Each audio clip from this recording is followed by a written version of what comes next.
골방과 함께하는 천재기 1학년 2학기 9빛깔 품사 나누기. 여러분 안녕하세요. 시원해서 꿀중에서 빡빡 국어 승우쌤입니다. 자, 아마 여러분들 이 강의 들을 때쯤이면 중간고사 이제 마치고요. 기말고사 범위로 첫 강의 듣게 될 텐데요. 중간고사의 시험을 어떻게 봤든 그건 좀 잊어버리세요. 시험을 잘 봤어도 잊어버리고 못 봤어도 잊어버리고 또 새로운 마음으로 공부를 또 시작해야 될 겁니다. 중간고사를 잘 못 봤다면 이제 기말고사 잘 봐야겠다는 생각으로 열심히 하면 되고, 중간고사 잘 봤다면 자만하지 말고 기말고사 또 준비할 수 있도록 하는 게 중요할 것 같아요. 자, 오늘은요 우리 품사 볼 겁니다. 품사 굉장히 엄청나게, 이 수업 시작하기 전에 여러분 빵포인트 반지 자, 빵포인트 자, 그 다음에 자, 품사 나누기 반드시 여러분 빵포인트 엄청나게 강조할 만큼. 이거 있잖아요. 여러분 지금 자체 공부해 놓는 것도 물론 중요한데 얘네들은 여러분 고등학교 졸업할 때까지 굉장히 중요하게 다뤄지는 부분입니다. 따라서 이 품사에 대해서 설명하는 부분은 처음부터 끝까지 다 중요하다고 보시면 돼요. 다른 뭐 빵포인트 할 것도 없이 그냥 수업 자체가 굉장히 중요하다라는 거. 그래서 선생님이 문법원 강의 따로 찍어놨잖아요. 그 문법원 강좌를 따로 찍을 만큼 이 문법 부분은 굉장히 중요하고요. 점점 그 중요성이 강조되고 있습니다. 그리고 그 중요성이 강조되는 것 때문에 선생님 강좌도 먼저 따로 찍어 놓았잖아요. 그죠? 그리고 최근에 또 선생님이 다시 또 그 강좌 업그레이드 다시 해서 다시 촬영했어요. 그만큼 문법적인 내용 굉장히 중요하니까 여러분들 좀 주의 있게 받으시면 좋을 것 같습니다. 자, 그러면요 오늘 교재 129페이지부터 131페이지까지 내용 간략하게 좀 살펴보도록 하겠습니다. 131이 아니라 132페이지까지 내용인데 좀 잘못 나왔네요. 132페이지까지 내용 같이 한번 좀 보도록 하겠습니다.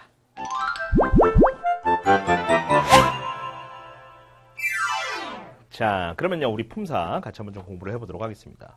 품사 나누기. 이게 품사가 말이야, 우리 친구들 굉장히 이거 어려워한단 말이죠. 근데 왜 어려워하는지 잘 모르겠어요. 잘난 척하는 게 아니고요. 실제로 어렵습니다. 이 내용 굉장히 어려워요. 선생님도 학교 다닐 때는 이 품사 자체를 공부하는 게 무슨 말인지를 하나도 몰랐어. 이게 무슨 말인지 하나도 모르겠어요. 설명을 들어도 무슨 말인지 모르겠고요. 저걸 왜 저렇게 얘기하는지 잘 모르겠더라고요.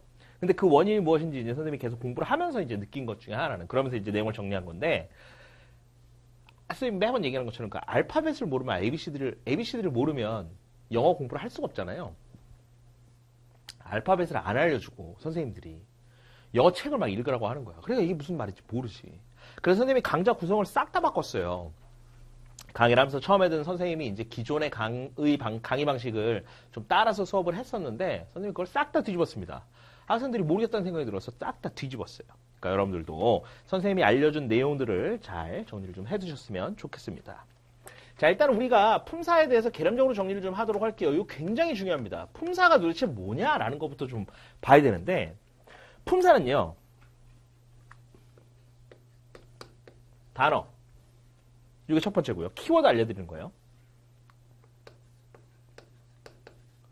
공통된 문법적 성질. 요거 반드시 기억해 두셔야 돼요. 품사는요, 단어를 공통된 문법적 성질에 따라서 뭐 한 거다? 분류해 놓은 거다. 요거 좀 반드시 기억해 주세요.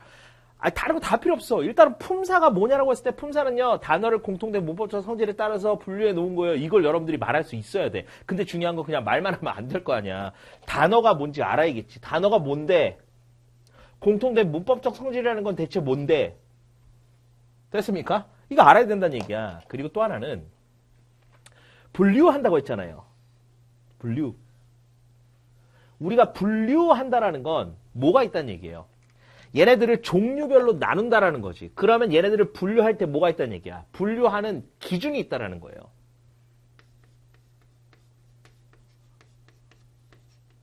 분류 기준이 뭔지 알아야 된다는 얘기죠. 됐습니까? 그래서 품사라는 건 단어를 가지고 얘기하는 거고요. 공통된 문법적 성질을 가지고 얘기하는 거고, 분류하는 거예요. 분류하기 위해서는 반드시 분류 기준이라는 게 있는 거고요. 됐습니까? 선생님이 이 문법에 대한 걸 공부하면서 이제 대학에서 국어국문학을 공부하면서 이제 선생님 문법에 관련된 수업들을 이제 몇 가지 좀 들었었는데, 지금도 생각해서 지금 그때 공부한 것도 굉장히 어려웠던 것 같아. 근데 사실은 이 문법에 대한 걸 보면서 굉장히 놀라웠던 것 중에 하나는 그냥 기본 원칙을 잘 알면 크게 어려울 게 없다라는 거야. 그리고 이게 우리가 일반적으로 말하는 것들을 그냥 규칙화 시켜놓은 것 뿐이지 전혀 뭐 새로운 게 아니라는 거예요. 그러니까 여러분들 어려워할 필요가 없어. 그냥 아 그렇구나 정도로만 알고 기본적인 용어들만 대신 잘 알고 있어야겠죠.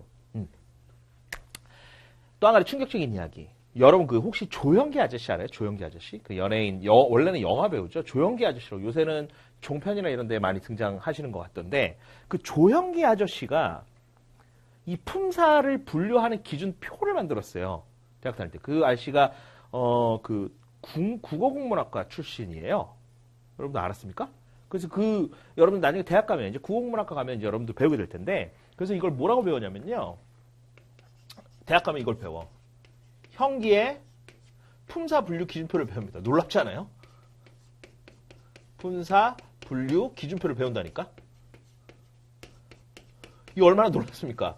여러분이 알고 있는 연예인의 품사 분류 기준표를 배우는 거예요. 그래서 형기의 품사 분류 기준표라는 걸 배우게 될 겁니다. 그리고 오늘 그걸 우리가 공부를 좀 먼저 하고 그 안에 이제 교재 내용을 좀 살펴보도록 할게요. 그래서 오늘 수업 진행은 일단 선생님이 알려주는 대로 좀 여러분들이 따라오시는 게 중요해요. 지금 교재에 있는 걸 설명하는 게 아니니까. 그래서 형기의 품사 분류 기준표라고 한다는 사실을 여러분들이 좀 기억을 해두셔야 돼요. 됐습니까? 자, 그러면 형기의 품사 분류 기준표라고 했죠. 자, 품사 분류 기준표 누가 만들었다고요? 조영기 아저씨가 만들었다고 했어요. 그죠? 그래서 뭐라고 부른다고? 형기의 품사 분류 기준표라고 한다고요. 됐습니까? 요쯤 되면 이제 몇몇 친구들은 눈치를 좀 챘을 것 같은데요. 조영기 아저씨는 품사 분류 기준표와 아무런 상관이 없습니다. 이건 여러분들의 암기를 돕기 위해서 선생님이 그냥 만들어낸 말이에요. 형은 형태고요. 기는 기능이고요. 의는 의미입니다.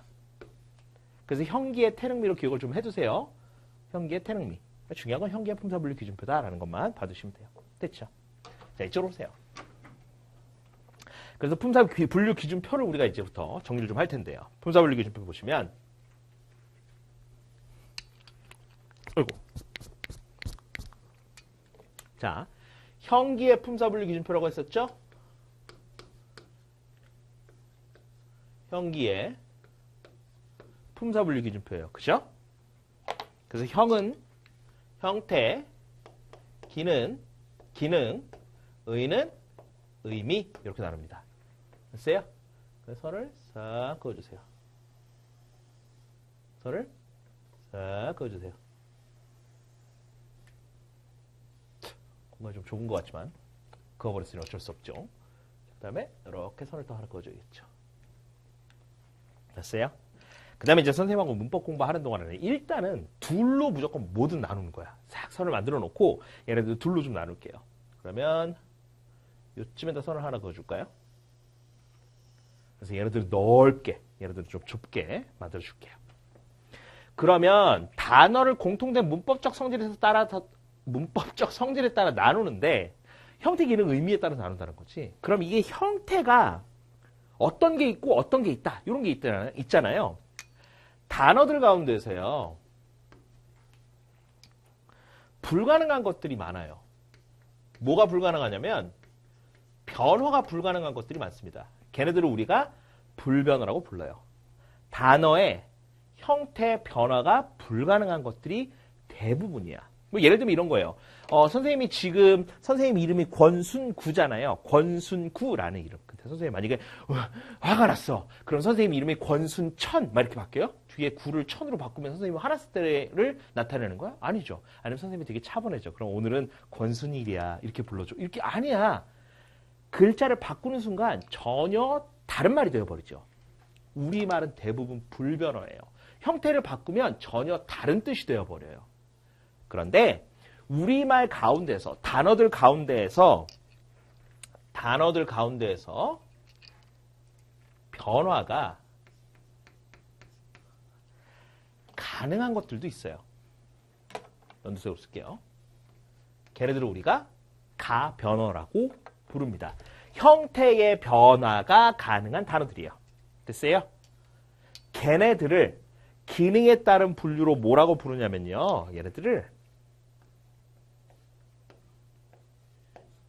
용언이라고 불러요. 왜 용언이라고 부르는지를 우리가 나중에 좀 더 설명하도록 하고 용언이라고 부르고요.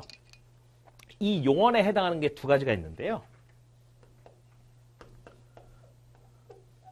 형용사와 동사입니다. 요것들도 이제 우리가 앞으로 배우게 될 거예요. 자, 오늘은 얘네들을 다 외우려고 하지 마세요. 그냥 이런 게 있구나. 아, 품사, 그리고 품사 분류 기준표라는 게 존재하는구나. 그 안에 들어가는 품사 분류 기준이라는 게 형태와 기능과 의미라는 게 있구나 정도로만 그냥 알아두시고요. 얘네들 싹 다 모조리 다 내가 100% 외우겠다는 생각은 하지 마세요. 우리가 앞으로 3시간에 걸쳐서 보게 될 거고요. 3시간 이후에 품사의 다양한 의미에 대한 내용들을 공부하면서 뒤쪽에 나와 있는 그 품사의 다양한 품사 익히기 부분에서 다시 또 보게 될 거니까 그냥 큰 그림만 우리가 지금 그리고 있다라고 생각을 좀 해두세요. 됐어요?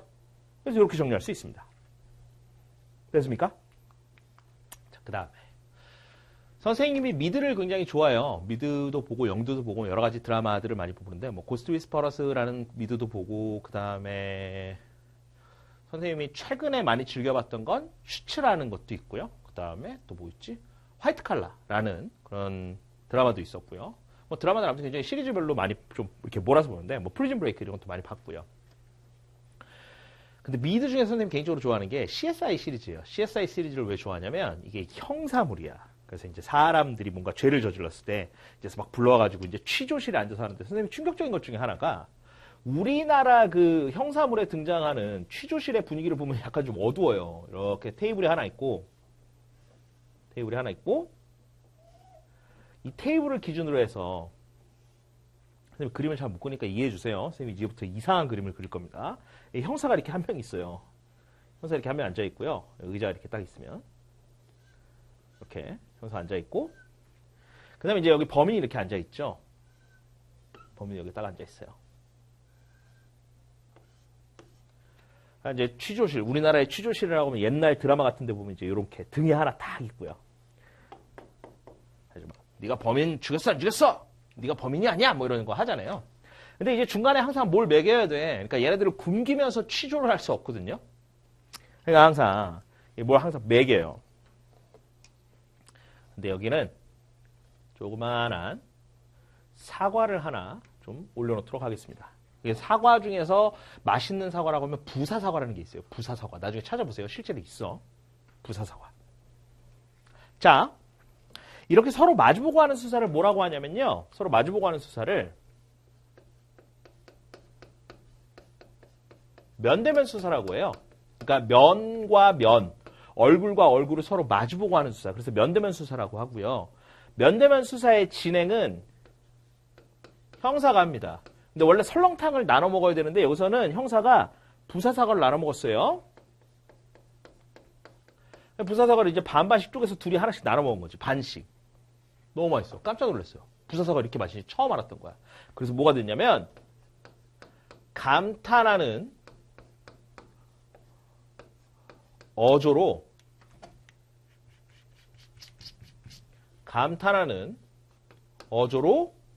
둘이 형 동생 사이가 됐어요. 이게 무슨 말도 안 되는 이야기인가 싶죠, 그죠? 자, 그림만 보세요. 지금 아무것도 그리지 말고 하지도 말고 쓰지도 말고 뭐 다른 사람 얘기 듣지도 말고요. 그냥 이것만 보세요.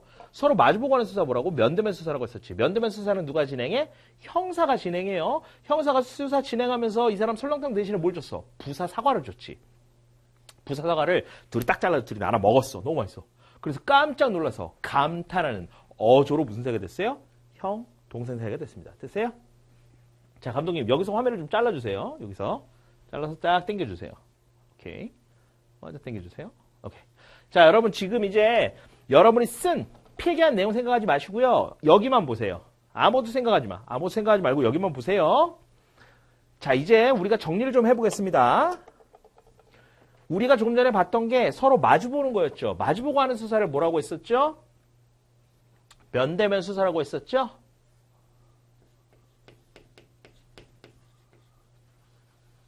여러분들 면대면 수사예요. 면대면 수사는 누가 진행했지? 형사가 진행하죠. 형사가 진행하면서 뭘 먹여야 되는데 설렁탕 대신 뭘 먹였어? 부사 사과 먹였죠. 부사 사과 맛이 어때? 깜짝 놀랐어. 너무 맛있어. 그래서 감탄하는 조로 무슨 사이가 됐어? 형 동생 사이가 됐다고 이야기했죠. 됐습니까?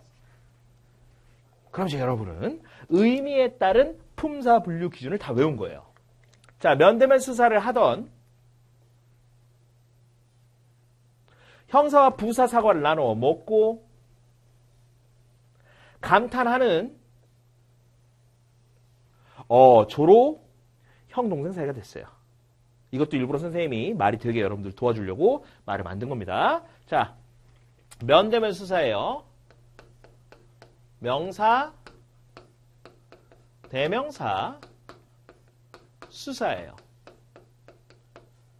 형사인데 찢지 마세요. 이걸 자꾸 형, 용사 막 이런 친구들인데 찢지 마세요. 제발 찢지 마세요. 그냥 그대로 둔 상태에서 앞뒤에 말만 붙이세요. 관형사입니다. 관형사고요. 그 다음에 부사입니다. 그리고 감탄은 그렇죠. 감탄사죠. 조는 조사고요. 형은 형용사고 동은 동사예요. 됐습니까? 면대면 수사라던 형사와 부사를 나눠먹고 감탄은 어조로 형동사 사이가 된 겁니다. 얘네들 싹 그냥 외우시면 되는 겁니다. 됐어요? 됐어요? 그 다음에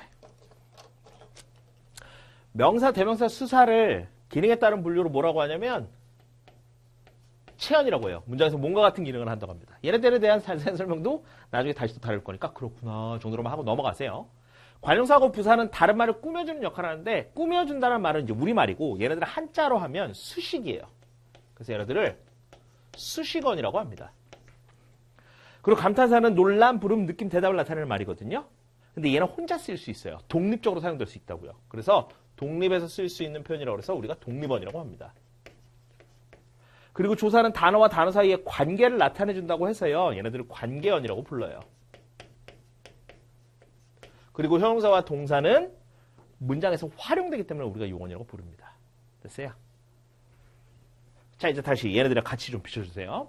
그래서 선생님이 조금 전에 설명했었던 이 그림에 대한 내용을 가지고 여러분들이 좀 연산기억법으로 내용을 좀 정리하셨으면 좋겠고요. 품사분류 기준표는 반드시 빵포인트로 기억해 두시기 바랍니다. 얘네들 반드시 기억해 두셔야 돼요.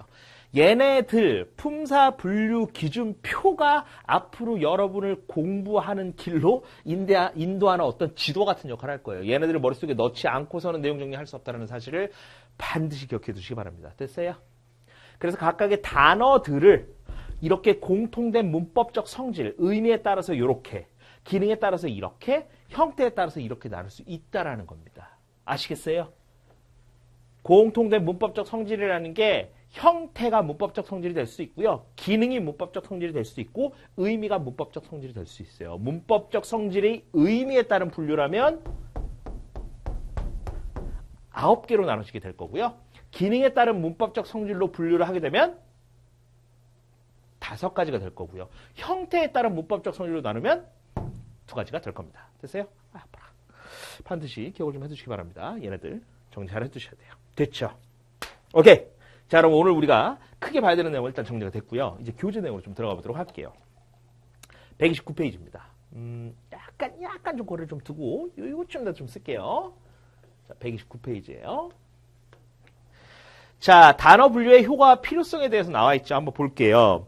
바탕화면에 흩어져 있는 자료들을 분류하고 분류의 효과에 대해서 알아보자. 폴더명을 정하고 자료들을 각각의 폴더에 분류해보자라고 돼 있죠. 수경, 엄마, 아빠.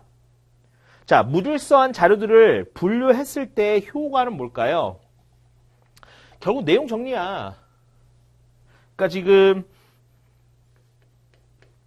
분류를 통해서 얻을 수 있는 효과를 묻고 있죠. 분류를 통해서 얻을 수 있는 효과는 내용 정리.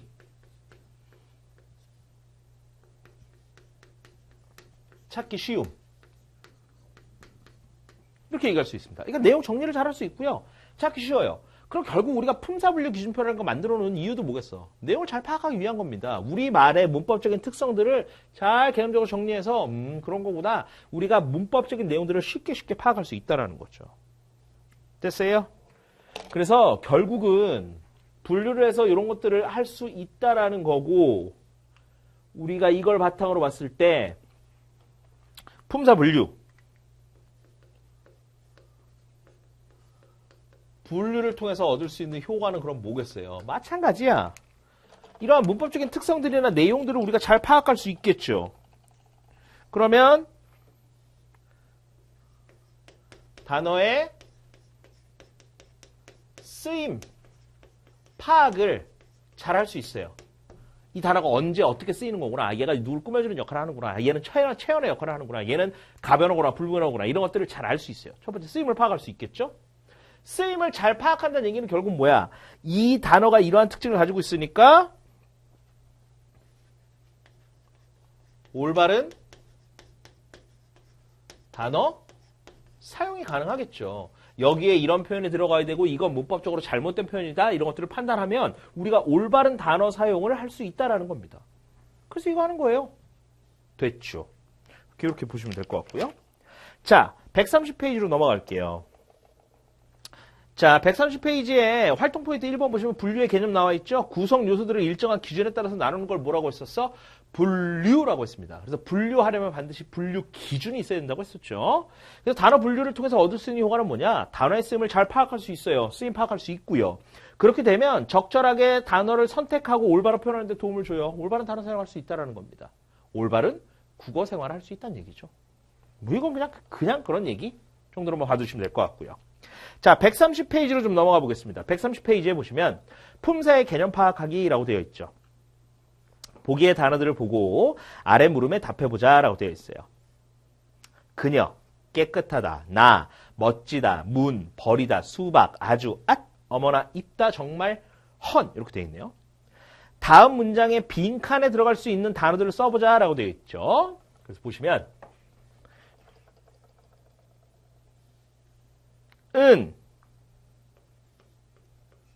는 뭐뭐를 유심히 보았다. 이런 거죠. 그러면 이 위치에 들어갈 수 있는 단어들이 정해져 있어. 그치? 됐습니까? 그녀, 나, 문, 수박 정해져 있다고. 그 다음 보세요. 민호가 옷을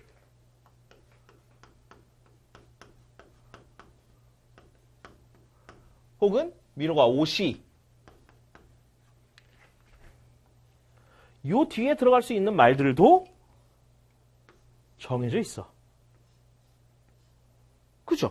예를 들면 버리다, 입다, 옷을 버렸다, 입었다 이런 게 들어갈 수 있고요.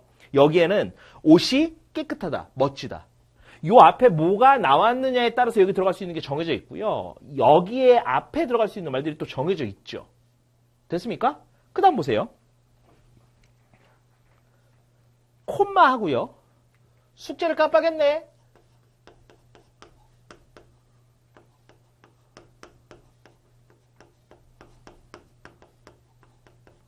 역시 요 뒤에 나와 있는 표현에서 요 빈칸에 들어갈 수 있는 말은 정해져 있어요. 그죠? 그 다음에 밑에까지 써도 되나요? 너무 좁나? 이거 써도 되겠을 것 같아요. 선생님 잘 써볼게요. 무슨 신발이 뭐뭐 지저분하다.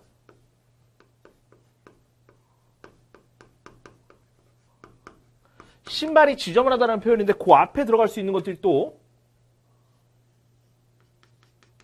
정해져 있죠.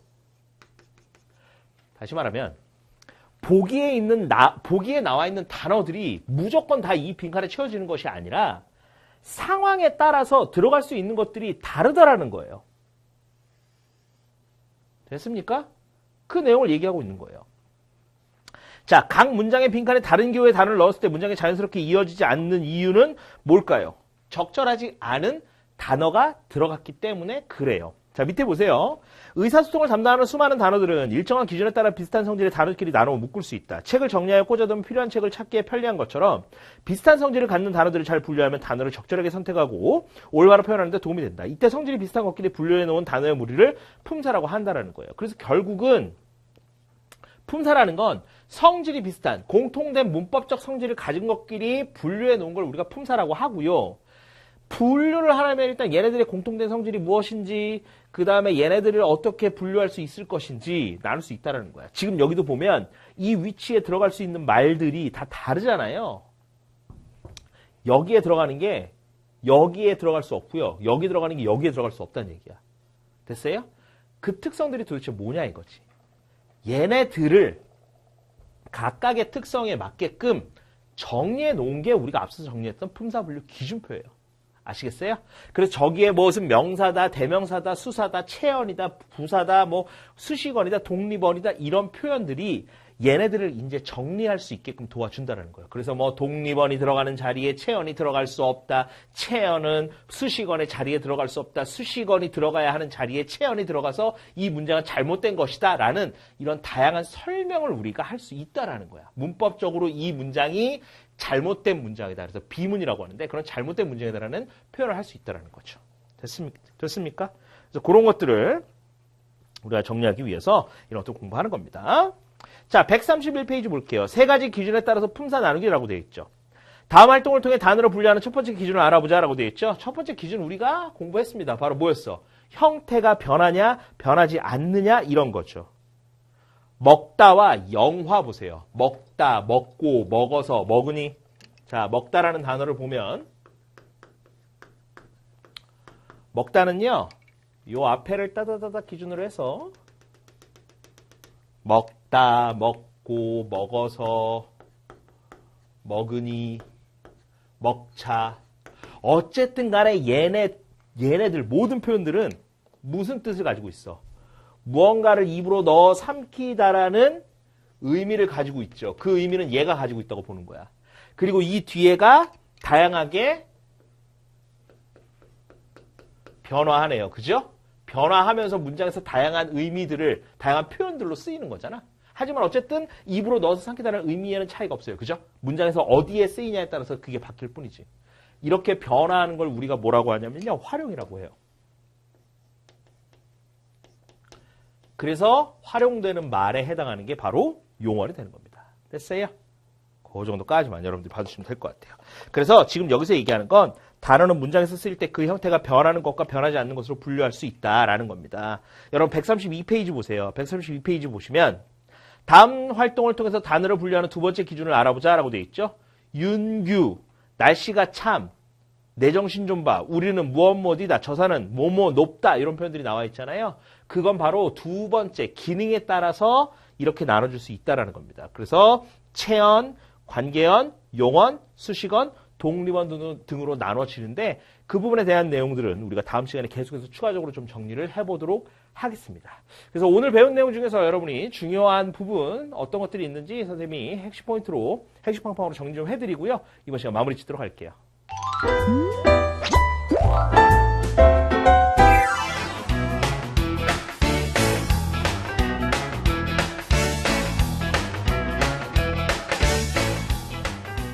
자, 이번 시간에 여러분이 정리해야 되는 내용, 일단은 우리가 이제 첫 시작 부분이니까요. 품사가 무엇인지에 대해서 정확하게 좀 이해를 하고 오세요. 그래서 그 품사가 무엇이냐라고 했을 때 기계적으로 걔네들을 외우는 것도 물론 중요하지만 각각의 그 용어들이 뭘 의미하냐. 공통된 문법적 요소 이런 것들이 무엇인지를 여러분 머릿속으로 먼저 떠올릴 수 있어야 돼요. 그리고 품사분류 기준 세 가지가 무엇이 있는지 다시 한번 좀 간략하게 좀 봐주세요. 사실상 오늘 우리가 정리했던 내용들보다 훨씬 더 중요한 부분은 이제 나중에 우리가 조금씩 내용을 확장해 나가면서 정리를 하게 될 겁니다.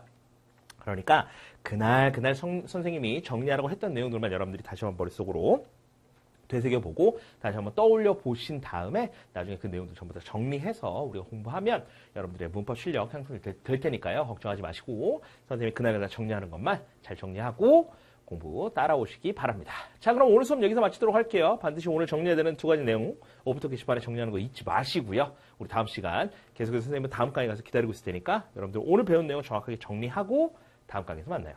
안녕.